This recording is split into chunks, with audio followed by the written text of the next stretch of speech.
Hello guys, welcome to my channel. आज आम कौन नॉनवेज डे रे कौन कौन रेसिपी तैयारी करछु आपनको देखौछि। माछ संग कौन कौन खाइबा। एटा होछि माछ झोल। एटा देखंतु आलू माछ झोल करछि।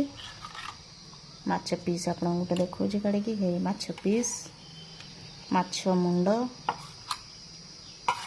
पुणी आपण पचारे एटा की माछ तो एटा रोही माछ देखो पीस ये देखो रोही माछ देसी रोही माछ तो या को झोल करछि। देखो जबरदस्त झोल करछि। चिंगुड़ी माछ ये छोटे छोटे चिंगुड़ी ताको मु भाजी देछि। चिंगुड़ी भेंडी आ जो मारिसी दंठा कौन कहते आपणकर मारिसी छुई पकईकी गोटे खटा भाया करछि। भेंडी बैगण आउ छुई पकईकी गोटे चिंगुड़ी पकईकी गोटे खटा करछि। आंबुल पकईकी आंबुल आपन को देखौछि देखौछि हे आंबुल आंबुल पकई गोटे रेसिपी करछि। आपन कोटा भल लागिला आपन कहिबे कमेंट बॉक्स माध्यम रे।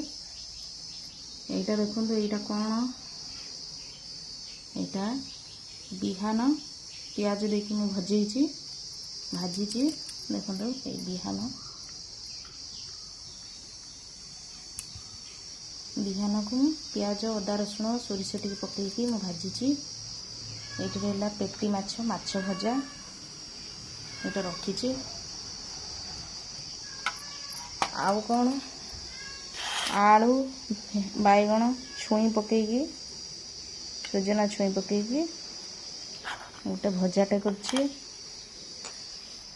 एतिकी हैला सब हमर आइटम एतिक आइटम नॉनवेज डे रे। आपन को एटा भल लागिला कि एटा भल लागिला कि एटा भल लागिला गोटे गोटे कहिबे। आपन को कमेंट बॉक्स माध्यम रे लिखिबे। लाइक सब्सक्राइब एवं शेयर निहाती करिवे।